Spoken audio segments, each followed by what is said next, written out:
I'm lecturer L Nation. This is organization behavior and leadership. Welcome. Here I'm going to try to demonstrate and display it's some discussion that based on some behavior, some culture, some attitudes, and how can leader can respond to that behaviors or that situation that may organization involve in. There's some 5 groups question or some 5 assignments which compares all those factors or all those attributes that the organization may meet with. Let's start by group 1. A Zenith Corp is a mind-sized software company experiencing rapid growth. With increased competition, the CEO, Julia Turner, decided to implement agile project management across all departments. While some employees welcomed the change, others resisted, citing a lack of understanding of agile principle and fear of job insecurity. Julia held several town hall meetings to explain the change, but found limited participation. As a result, deadlines began slipping and employees' moral decline. Julia must now decide on the best course of action to ensure successful implementation. Tubaha ikaze in organization behavior and leadership cyangwa se rya somo ryiga ku mico abantu bagaragaza mu kazi ndetse n'ukuntu twayiyobora. Muri kumwe na L Nation as lecturer. Ngize ngo tubanze turebere hamwe ibibazo cyangwa se icyo twita ama case studies, sinzi ukuntu nayavuga mu Kinyarwanda, cyangwa se inkuru zimwe na zimwe ariko zidufasha kureba uburyo ibyo dushobora kubyitwaramo nk'abayobozi cyangwa se nk'ababereye abandi maso. Twaduhere ku kibazo cya mbere. The question 1 is about some organization that meet with a challenge. It's about some management which has not gone clear. It gone wrong because the project manager or the owner CEO, he wanted to create an agile principle or some new principles across all the department in order to make any change. That is, how can I shorten it? So ikintu ndi kuvuga hano ni ikintu cyabaye muri organization aho boss wayo yashakaga kuba yashyiraho uburyo bwa management mu madepartement yose. Urabona ikigo kiba gifite ibice bitandukanye, bafite igice kimwe, ibice bibiri, ibice bitatu. Ni nabyiza kugira ngo uyobore organization kugira ngo ushyireho uburyo ibyo bice bigomba kuba biyobowe. Rero uyu mukire we yashaka gushiraho uburyo bujyanye no kuba buri gice cya company kigomba kuba kiyobowe. Dufata urugero, niba ari muri finance hakaba hari uburyo iyobowe, ubwo hariho umukuru wayo. Niba ari mu gice kijyanye na ICT kikaba gifite uburyo kiyobowe. Niba ari igice kijyanye na management ndetse kikaba gifite uburyo kiyobowe hamwe nabo twakwita abayobozi. Hanyuma ikibazo cya mbere bari kubaza, what step could Julia take to reduce resistance to change among the employees? In this case, there's some resistance. When the change rise, there's some who likes to resist or who are not understanding well those changes that is happening. In this case, we are being asked to mention some steps, that this manager could take. Another one, we will answer about how our leadership communication play a role in successful implementation in organization change. Already in an organization, there is what we call leadership basing on communication or communication leadership. That it plays a great role in organization. That will be also shown. I will try to show you how that communication leadership plays a role. Another question will be based on its role does employee engagement play in managing organization transition? Does some role does employees plays? The fourth question, it also how could Julia foster a culture that embrace change and innovation at Zenit? So let's take the time to ensure every question in order to make you understand all about the content or about the question.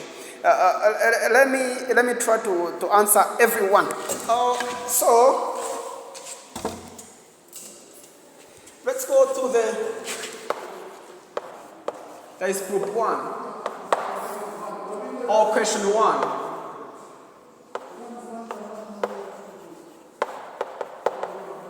Question 1. As I told you, it is on the screen. It's about the steps called Julia take to reduce a resistance. There are some steps. We are going to talk about the steps. The steps for reducing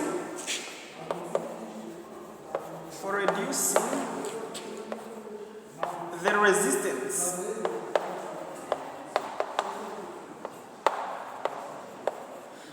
Already, as I told you, when the change is rising, there's some change or there are some behaviors that every employee rises, like this against or this resistance. Let's try to look how the step or how this manager Julia can take for reducing those resistance. One, he has to do what you call a communication. The communication, it involves by showing the peoples the advantages. You understand this? The advantages and objective, or even the vision of the company, or the vision of all the agile principle. Here, there will be to communicate or to show the peoples the vision and let me call it advantage.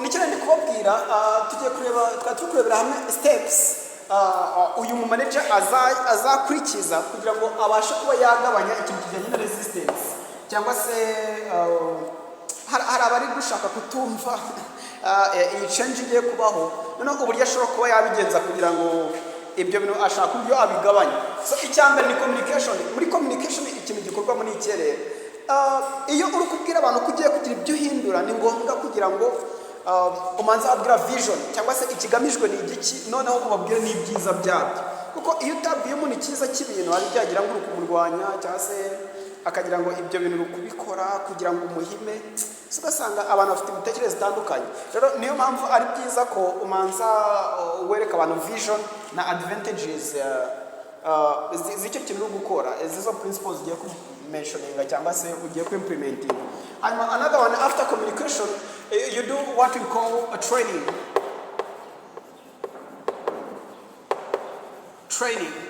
What we do in a training, we try to educate. You educate all about those agile principles or that new principles. When you are going to show the peoples that they have to follow this line, you try to show them how it is important to them or how they can work with it.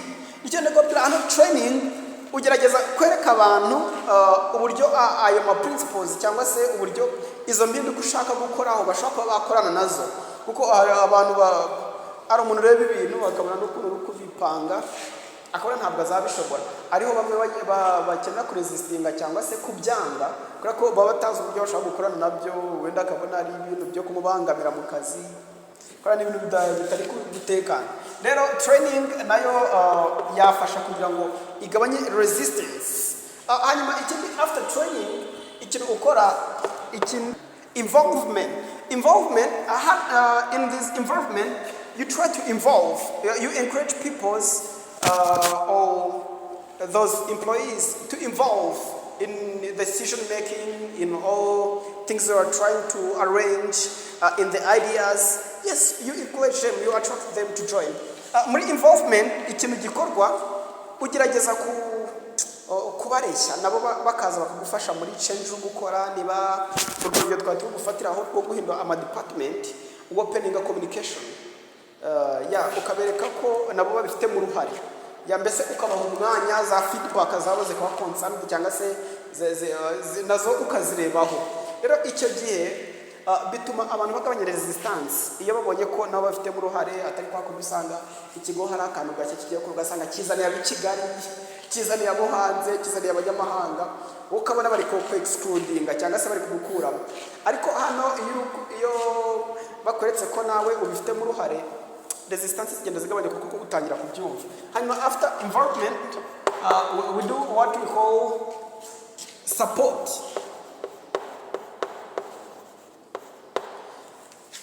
This term we are going to look in support. You try to provide a mentorship. In a mentorship, you try to give the support through education to show the people how can deal with it, how can they live with it. But if you don't provide a support, they see that you are enough at all, and they don't come to you. And even for the feedback, they get a fear of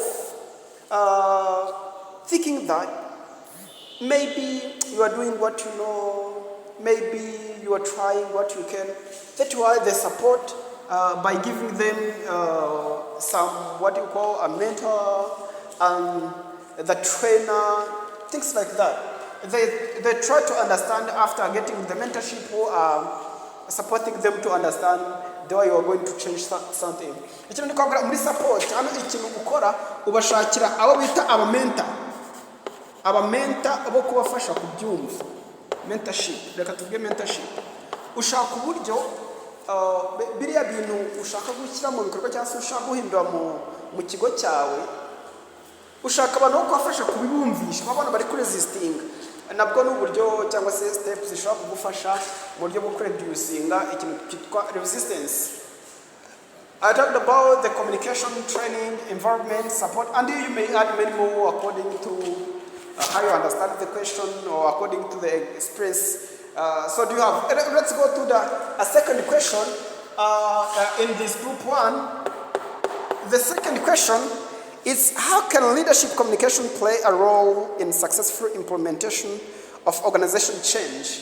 As I told you, the communication leadership are those leadership where everyone plays a role in some decision which is being implemented, or in the way he's being ruled, or in the way that he is being carried or guided.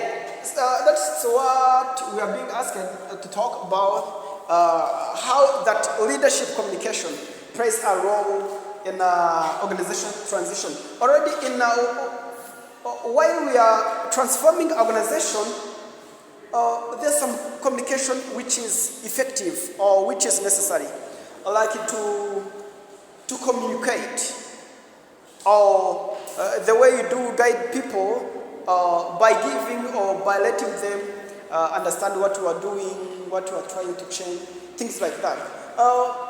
Nikiri ndi kubabwira hano tugeze ku kibazo cya kabiri cyo kubazwa ngo ese ni gute iriya communication leadership ishobora gufasha muri ikintu kijyana transition ya organization. Iyo turi guhindura ikigo cyangwa se iyo hari kuba impinduka zimwe na zimwe mu kigo, ni ngombwa ko habaho ikintu cyitwa communication leadership. Ikintu cyitwa communication leadership ni handi usanga uyoboye abantu ariko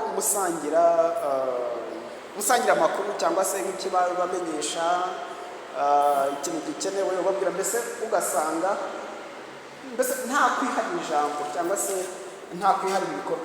Bari kutubaza uburyo rero iyo communication leadership uko kuyobora abantu muganira mu myanzuro ifatwa iyo communication leadership ikimara kuba habaho organization transit. So reka turebe kuri roles of organization. No, roles of leadership communication or communication leadership.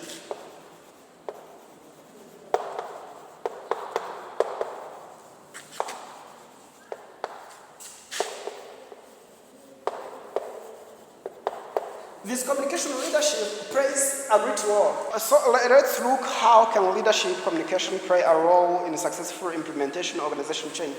Already when the organization is making a change, the people needed to be communicated in order to be updated about what the organization is going to do. But if not, an organization, so you're not a good leader. That's why that communication it plays a great role.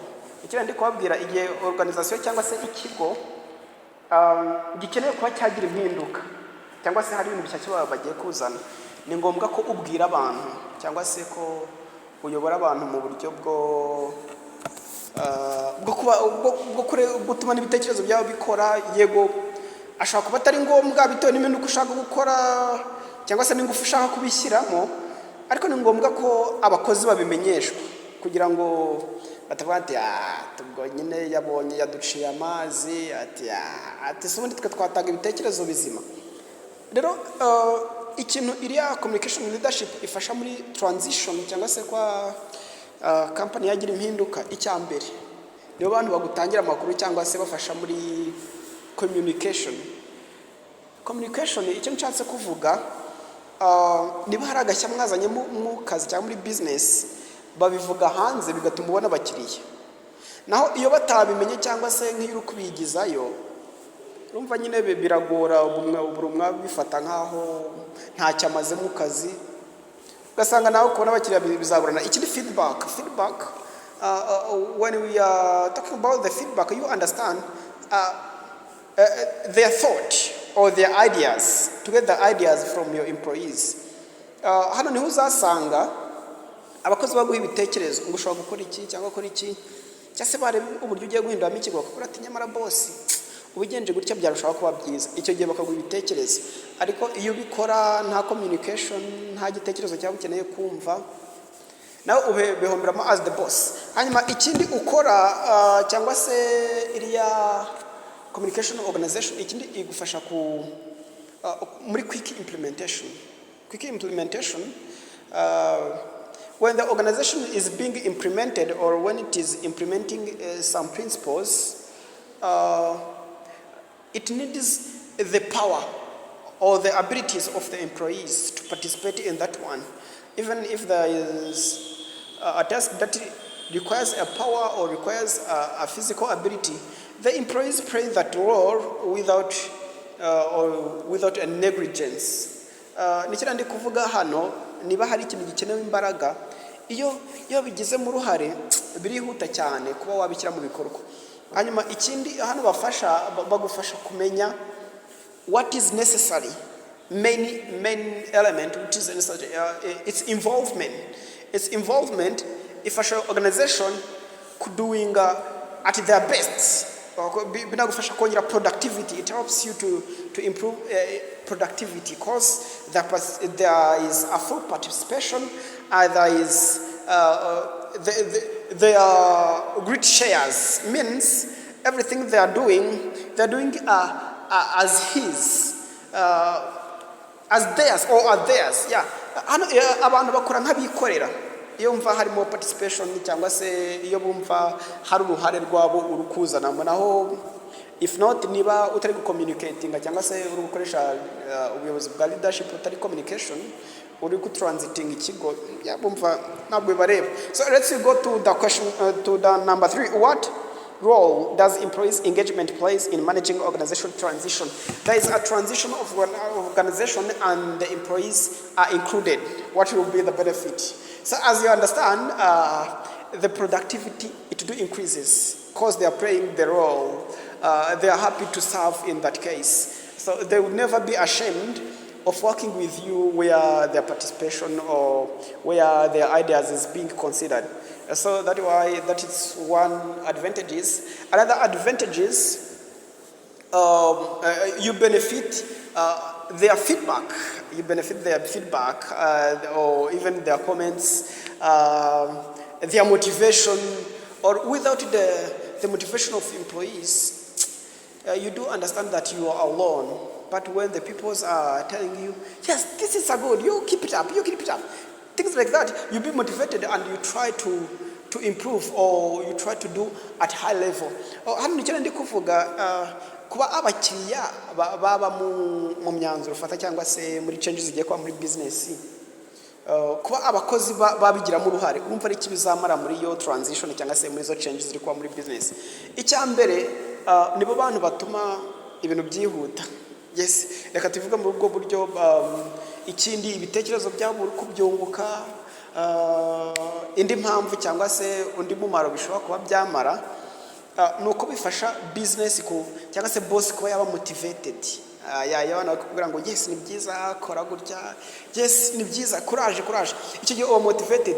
Ariko iyo abantu bose bari kuguca intege nta kubwira ngo bigenze gutya, iyo batabaye included bumva nyine na motivation yagiragabanyuka, their moral cyangwa level ya motivation yabo iragabanyuka kuko babumva batari included. Rero even kuba abakozi baba mu myanzuro y'ikigo, yes numva hari icyo bifasha cyane. Hanyuma ku kibazo cya kane, we are being asked, how could Julia foster a culture that embraces change and innovation at Zenith Corporation? Already Julia, as I told you, is the CEO of this Zenith Corp. And we are asked how he will do to foster or to make a culture. Ubundi icyo bishatse kuvuga wenda tugenekereje mu Kinyarwanda, ubundi uri boss ushaka ko ikigo cyawe cyangwa se reka tuvuge n'abakozi barajya bembracinga kuri change cyangwa se kuryo igihe habaye impinduka turajya tubyakira, ndetse n'ibintu bijyanye na innovation. Kuba mu kigo cyawe habaho innovation cyangwa change, abakozi bakabyakira bikunda kugorana. Urabona nk'ikibazo cya mbere turi kureba step none icyo yakora kugira ngo agabanye iyo resistance, noneho cyangwa se kugira ngo agabanye abo bantu bari kwanga ibyo bintu, ashaka uburyo yasa no bishyira hasi gatoya cyangwa se yabigabanyiriza capacity. Noneho hano bari kuvuga ngo ni gute no tuzagerageza kugira ngo abakozi niba habaye change bajye babyakira, niba habaye n'ibintu bijyanye na innovation. There's something that this CEO has to do, like to consider every thought or the person's thought. I don't want to tell you that every thought should be welcomed. Yes, you do hear and you analyze. You don't take every thought. Yeah. Nikira ndi kubabwira hano ibitekerezo byose urabyakira ahubwo hakabaho kubitekerezaho. Cyego ntago buri kintu cyose kije muri business upfa kucyakiriza yombi. Oya, uracyakira ukagitega amatwi. Yes, kana kuba hari icyo wagikoraho. Hanyuma ikindi uyu muntu ashobora kuba yakora yashyiraho kujya habaho celebration ya culture celebration. Culture celebration, it involves to give some rewards or some gifts to those who raises something which is special. Yeah. Hano ikintu kibaho habaho kuba twajya duhemba wa muntu uba wazanye igitekerezo kizima. Yes, niba abayo guhemba umuntu wazanye igitekerezo kizima, urumva ni haza n'izindi mpinduka. What nta kibazo. Yes, ni ibintu bisanzwe mu kazi habaho change. Another, it's just to show them, to train them about the innovation, about the creativity, and you try to show them how it is important. Kubera ko iyo umaze kwereka abantu ko ibintu barimo ari ingenzi, ko innovation ari ingenzi, ko creativity ari ingenzi, cyangwa se ko impinduka zibaho, abantu barabyakira. Ariko iyo utabibabwiye ko akaze ari byiza ko habaho impinduka, ko habaho iki na adaptability, cyangwa se kwiyakira birabagora kubera ko bari bazi ko nta mpinduka yabaho none irabaye. Umva abantu batangira kuba confused. Rero kugira ngo wubake sense cyangwa se creativity mu kigo cyawe, abantu bajya babyakira. Training is very necessary, and another you should think about how you can manage those innovation and creativity. Muri management y'uzo creativity ikintu ukoramo ugerageza gutuma buri wese igitekerezo cye cyemerwa, mbese ntihabeho akadinga excluding ntikabemo, ahubwo ugaragaje ka innovation kazima yes ukakaburi minga mu kazi gutyo ibintu nk'ibyo ngibyo. Iyo hagiye haramuriro kwakira ibitekerezo ibyiza yego mukabishyira mu murongo, ibitari byiza ukamubwira atari ko shaka ukundi kuntu tubishyira mu murongo cyangwa se shaka ubundi buryo wahindura gutya.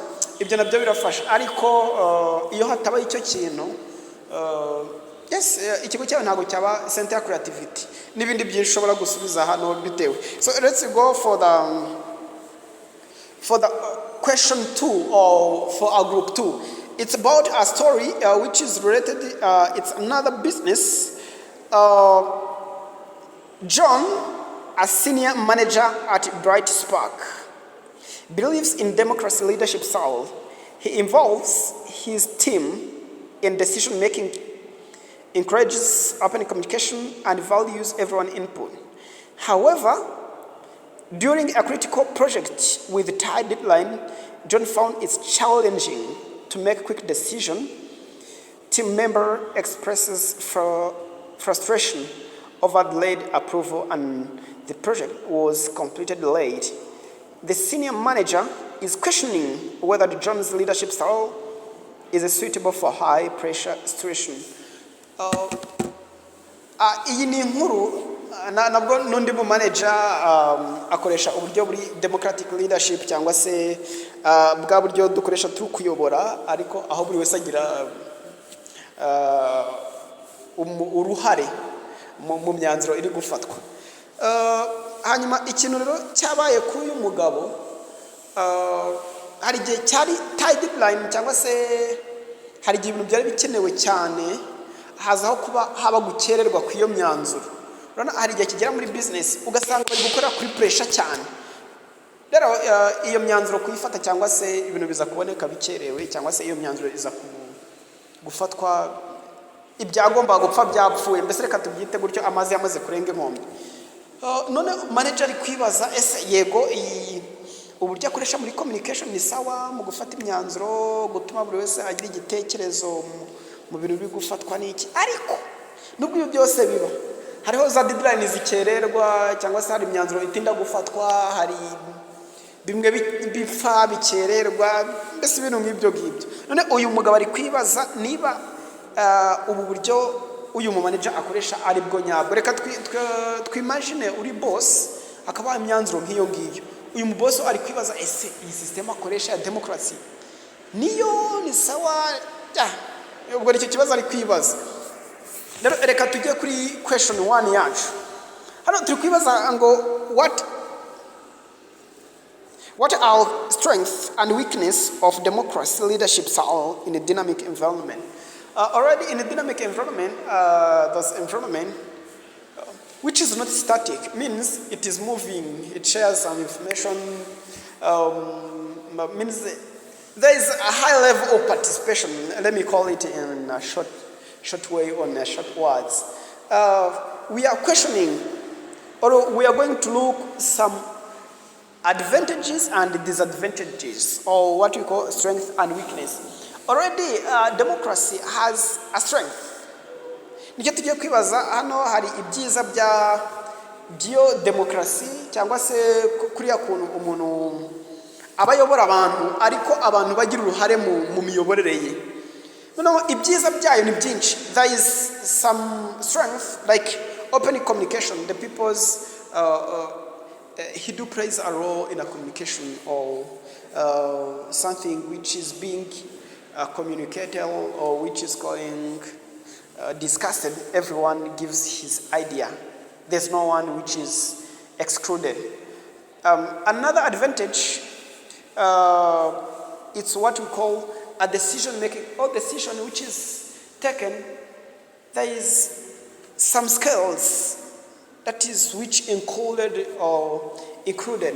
Hano ni cyane ndi kubabwira muri democracy icyiza cyayo nuko imyanzuro ifatwa iba yatekerejweho kubera ko urabona iba yagizwe mu ruhare n'abantu benshi urumva iyo myanzuro iba yizewe kandi ikindi ifasha muri open communication nta muntu ubuhejwe niko twabivuga hanyuma ikindi it encourages transparency.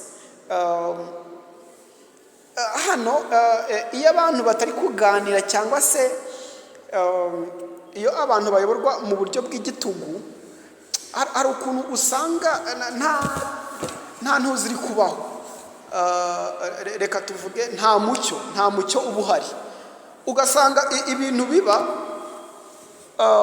kora ko mutabivuzeho uri aragenda akifata imyanzuro yo ku ruhande n'akagenda akifata imyanzuro yo ku ruhande.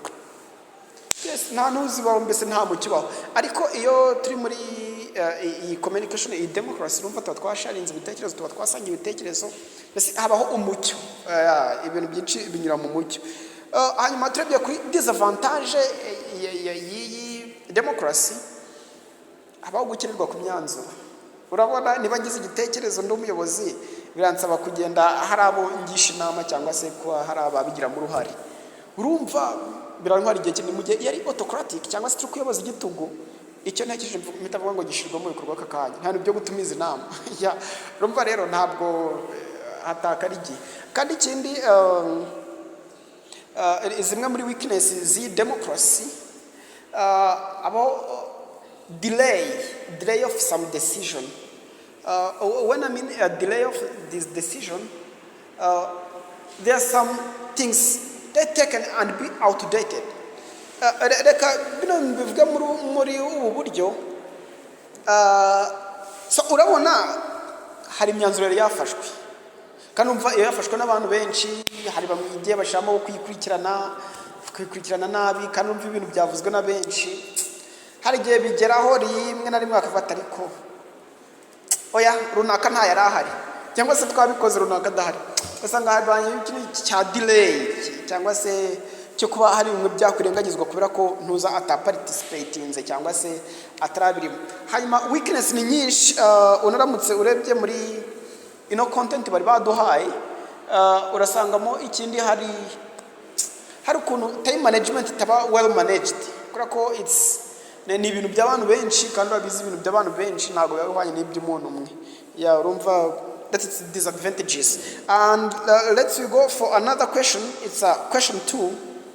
How can John adapt his leadership style to manage a urgent situation effectively? Already when we are in this situation,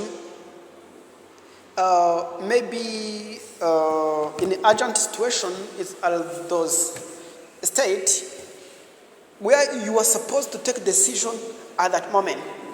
Maybe we are assessing whether or how can this manager will adapt his leadership style. This is what we call a democracy in his leadership style, especially in urgent situation.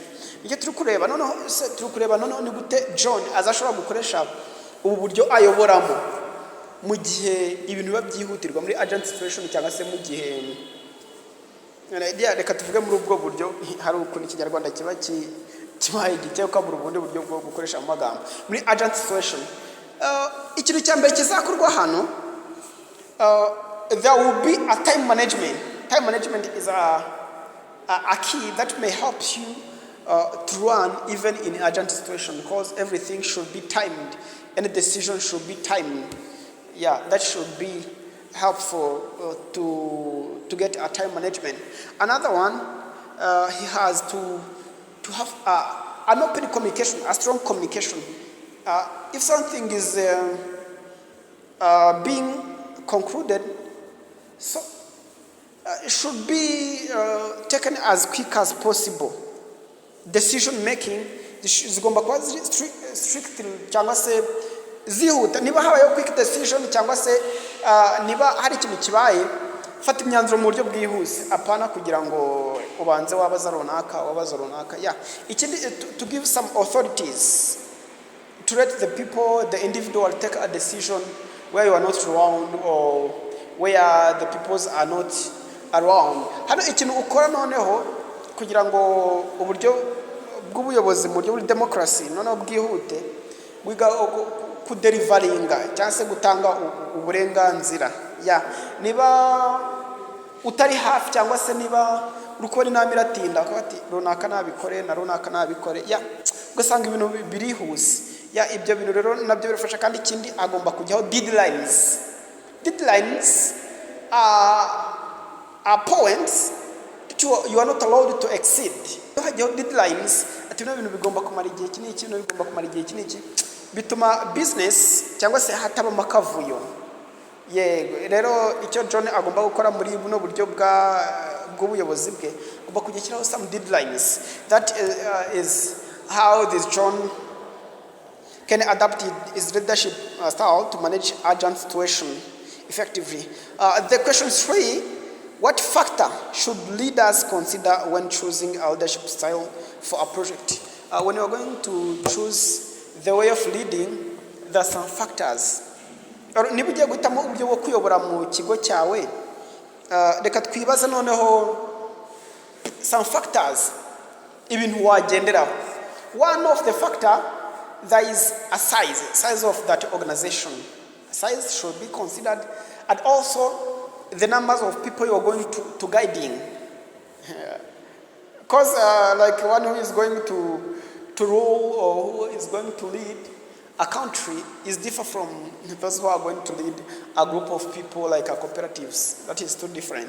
Another, there is what you call a period or how can I call it? Time. The time you do have may push you to choose any style of leadership. Reka mbivuge muri aya magambo, hari ibintu ushobora kugenda aho ugiye guhitamo uburyo bwo kuyobora, niba ari ubuyobozi igitugu, niba ari demokarasi cyangwa se niba ari laissez-faire.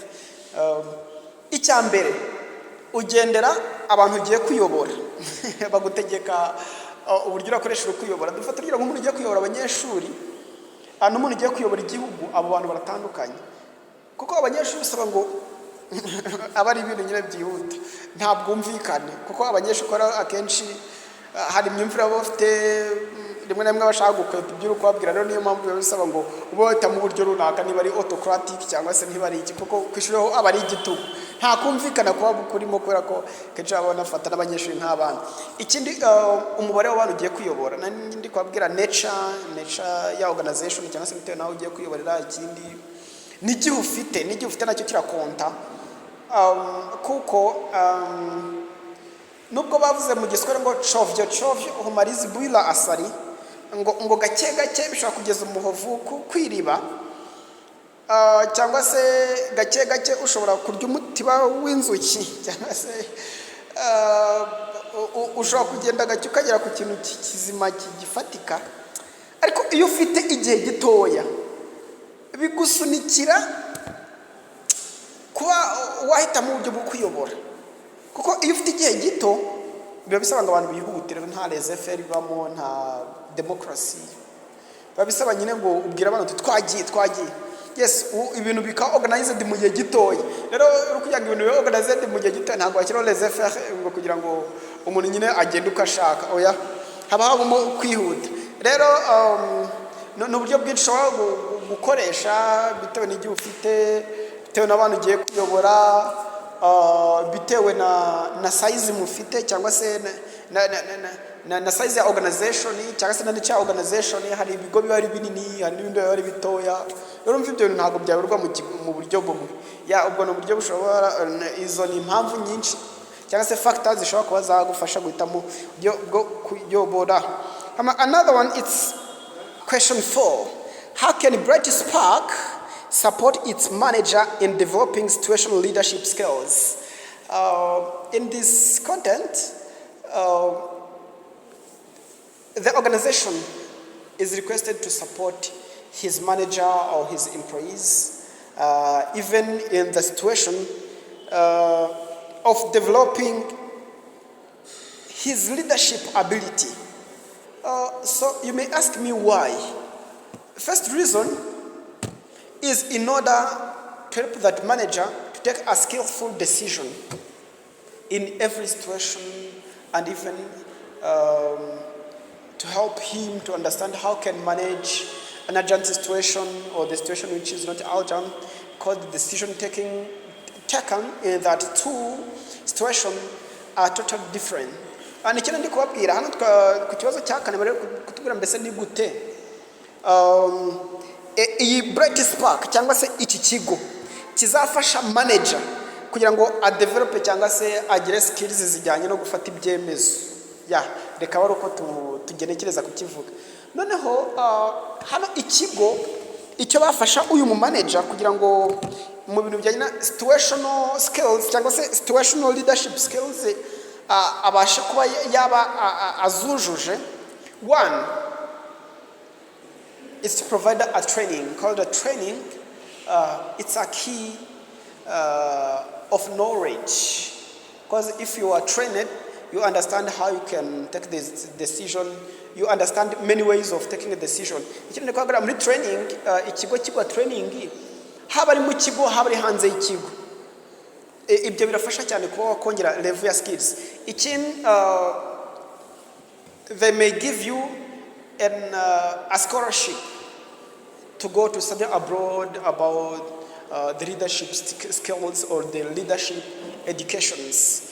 Muri iki gihe ikigo kigufasha kujya hanze kujya kwiga uburyo ushobora kuba noneho wagifata imyanzuro cyangwa se uburyo bwo kuyobora. Ikigo rero kiragufasha kuba cyangwa scholarship. Hanyuma ikindi ikigo kigufasha, it gives you what we call a freedom of thinking. In a freedom of thinking, they gives you enough time to take or to evaluate yourself. Hano icyo mvuga ntabwo ari kwa kundi uzumva ngo bazaguha igihe cyo kwitekerezaho ngo kandi akazi kari kugenda. Ahubwo icyo bakora ntabwo ikigo gihora buri munsi kigushyira kuri pressure, kikurinda pressure mu myanzuro yose yo gufata, kikurinda pressure. Karako iyo umuyobozi ari kuri high pressure nta mwanzuro muzima yafata. Ariko ikigo kiguha time to think and you explore your idea, the way of understanding. Hanyuma ikindi bakakurinda pressure. They help you to avoid pressure. The pressure is a situation where you do requested to do something or to do anything in a short period of time. Hano baguha igihe gitoya, hano ni cyagiye nyine ubusabwa gukora ibintu byinshi mu gihe gito. Yes, let's go for group 3 or question 3. At Delta Tech, a newly merged IT company, employees from two distinct corporate cultures were brought together. While one group valued strict honesty and formal communication, the other preferred a flat structure with informal interaction. This cultural clash led to frequent misunderstandings and conflict, especially during collaborative projects. The HR manager, Lisa, is tasked with addressing this issue and forecasting a cohesive team culture. Ndashaka gusobanura gato kuri kino kibazo cya gatatu. Reka tuvuge ko haje impande ebyiri zitandukanye, bamwe bafite umuco wo gukora ibintu ku murongo cyangwa se kunoza ibintu, bandi basanga ntabwo banoza ibyo bintu cyangwa se uburyo niba bigomba gukorwamo. So noneho aya mu project cyangwa se abo bantu barafashwe bahurizwa hamwe. Urumva byanze bikunze iyo abantu bashyizwe hamwe, bamwe bumva ibintu abandi batabyumva, urumva haba icyo bita cultural crash cyangwa se kuba haba imico ivanze, harabamo kutumvikana wenda bitewe n'imico runaka, kubera ko nimwe yumvaga ikintu undi atacyumva. Urumva iyo bagezemo kazi ukuntu bigenda. Noneho manager ubwo ari kwibaza uburyo butandukanye bw'uko ashobora kwa addressing ibi bintu cyangwa se gishobora kubiha umurongo, kubera ko akenshi ntabwo mu kazi usangamo abantu bamwe, hari ukuntu baba batandukanye. Yes, bikagusaba nyine uburyo bwo kubya addressinga cyangwa se bwo kubikemura. The question 1, what are the potential sources of conflict in a merged organization like Delta Tech? No, we are being asked to mention a source of this conflict. One of the sources is that collaboration or that involvement that has happened to mix different languages. That is one sort of that conflict. Another one, I may call it a lack of miscommunication. Let me call it miscommunication. The leaders didn't communicate effectively. If you do communicate in advance, there was no anything that will be rising.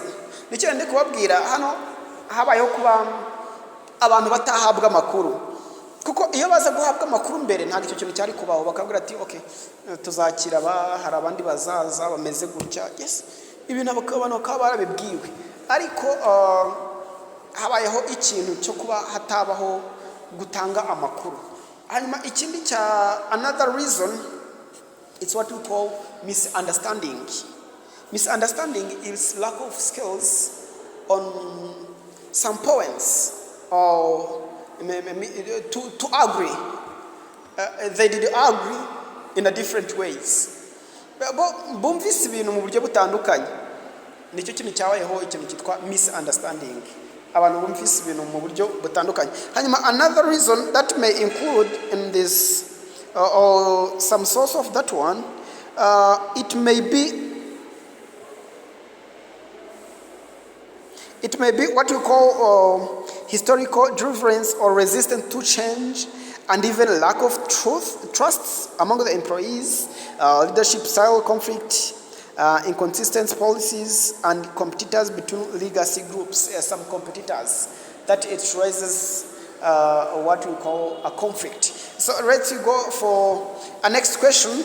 A next question is about how can Lisa address cultural differences to improve team dynamic. Already, in order to improve team dynamic, you should know how you can collaborate these cultures. Tukubazwa no ukuntu uyu manager azabasha guhuza iyi mico yose. Yeah.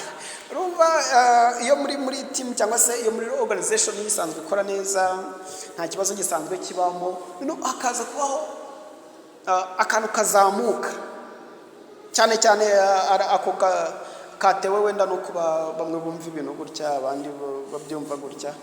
Yes, no urumva hari ubundi bushobozi nka manager ubusabwa. Bari kwibaza none ni gute uyu Liza azabasha kubihuza, azabasha kumanaginga iyi mico itandukanye. One of what Liza can do, he has to implement some rules and regulations. When you bring out the rules and regulation, the people has a strict line of duty. Iyo abantu ushizeho rules and regulation bituma abantu bumva ko hari limite, bigatuma rero buri muntu wese adakonsidera umuco wabo. Naho iyo udashyizeho rules and regulation buri muntu wese akora ibye. Hanyuma ikindi hagashyirwaho some policies, amabwiriza. Bino bigenda gutya, bino bigenda gutya. Ngo policies turazishyira mu rwego, reka tubishyira mu rwego rw'amategeko. Yeah. Hari amategeko agenga ibi, hari amategeko agenga ibi. Ese ugasanga abantu ntabwo babicanga. Hanyuma ikindi, you train them to welcome any kind of culture. Ubabwira ko cyangwa se ubigisha ikintu cyitwa cross cultural imico itandukanye, mbese ku buryo niba uhuye n'umuntu runaka atari ngombwa kumuhutaza, ahubwo ko ugomba kumwerekera. Hanyuma ikindi hano abagomba kubaho uburyo ushaka kwa addressing ibi bintu ni ugutanga enough communication, ukagira uburyo nyine bwo kubwira abantu ukaba updatinga, ukaba some updates kugira ngo rero icyo kintu kibe addressing. You're conducting diversity training, talking about team building. People should know how they can work in a team to set a goal. Culture committee, encourage mentoring, to give decision-making process should be provided. Feedback session should be there, celebrating common achievement and offering conflict resolution workshops, or the line of solving those conflicts should be there in order to encourage a team to work together. You try to support a teamwork, or the way that people has to join their team in order to do at their best. So that was a question 2. Let's look for a question 3. What role does emotional intelligence play in resolving workplace conflict? Already, when we are at workplace, there's some conflict that rises. As you know, we born in a different conditions. That's why when we meet together, the conflict can't be missed. That's why in solving that conflict, you have to bring out some intelligence. Ikindi ndi kubabwira abanyarwanda baca umugani mu kinyarwanda ngo ahari umuntu ntihabura kunuka uruntu cyangwa se ntihabura uruntu. Bishatse kuvuga ngo aho abakozi benshi bari batandukanye haba hagomba kubaho amakimbirane. Rero hano tuba tugomba kumenya uburyo bwo kuyakemura mu buryo buri scaled cyangwa se mu bwenge. Yego, kuko iyo utamenye kuyakemura mu bwenge, bamwe bakwishyiramo, abandi bakavuga ati nuko ari ntuza byabayeho, ati yaza kuba ntuza ntabwo ari gufata uriya mwanzuro, abandi bakavuga ati natwe maye twavuga mu kigo cye, ibintu nk'ibyo ngibyo. Niyo mpamvu biba bisaba rero igihe ugiye kwa addressinga cyangwa se iyo ugiye gukemura conflict, hari uburyo ubwenge bushobora kugufasha. Noneho reka tujye ku kintu cyitwa emotional intelligence. Reka dukoreshe ubwenge mu gusimplify ibibazo. Ese bizadufasha iki? Icya mbere, it will help us to avoid conflict among leaders and employees. That is number one. The second, it will help us to take a decision where there is no regrets, or where you will never regret about the decision you took. And also, you discover a main source in an easy way where you are using a brain. And another things that intelligence or this emotional intelligence helps, it helps you to know who is right or who is wrong. On fourth question, the sales team at Alpha Sales has been underperforming for the past quarter. The team members complain of an unrealistic target, lack of recognition, and limited growth opportunity. The manager at large is trying to motivate them by offering monetary reward. However, the team remains disengaged and attrition rate and increasing. Raj is now considering non-monetary strategies to address the issue. Question 1. Why may monetary reward alone fail to motivate employees? This is an issue. Monetary, it is not enough to comply the people's requirement. One, in order to perform at high level, so this can't end customer expectation or the employee's expectation that why to use money, it may fail. Another one, it may lead to the conflict, because when you get someone is being given some money and you are not getting such money, so you start to understand that maybe me, I'm not involved, things like that. So niyo mama ndikubwira hano ikintu ndikubwira ino company yahuye n'ibintu bigiye bitandukanye. Uyu sales manager wayo yari yabonye batari gukora neza, aravuga ati ko wajya aba motivating, reka tubishyiremo mu magambo make, reka nshaka uburyo najya aba motivating, ariko agerageje uburyo bw'amafaranga burafailinga cyangwa se ntibyakunda neza. None ari kwibaza ni kubera iki bya failinze. Icya mbere, amafaranga ntabwo ahagije kuko ntabwo haza need cyangwa se wants z'umuntu. Icyo niyo mpamvu ishobora gufailinga. indi ya kabiri bituma habaho conflict kubera ko iyo umuntu atekereje kundi bari kumuha amafaranga batari kuyamuha bituma na moro y'umuntu igabanyuka. Ikindi ishobora gufailinga ntago company zahora n'amafaranga kandi if you give me money ku nshuro ya mbere nkomeza kumva ko wahuruma amafaranga rero niyo mpamvu ya gutanga amafaranga atari yeah. On a second question, what non-monetary strategies can Raj implement to improve team engagement?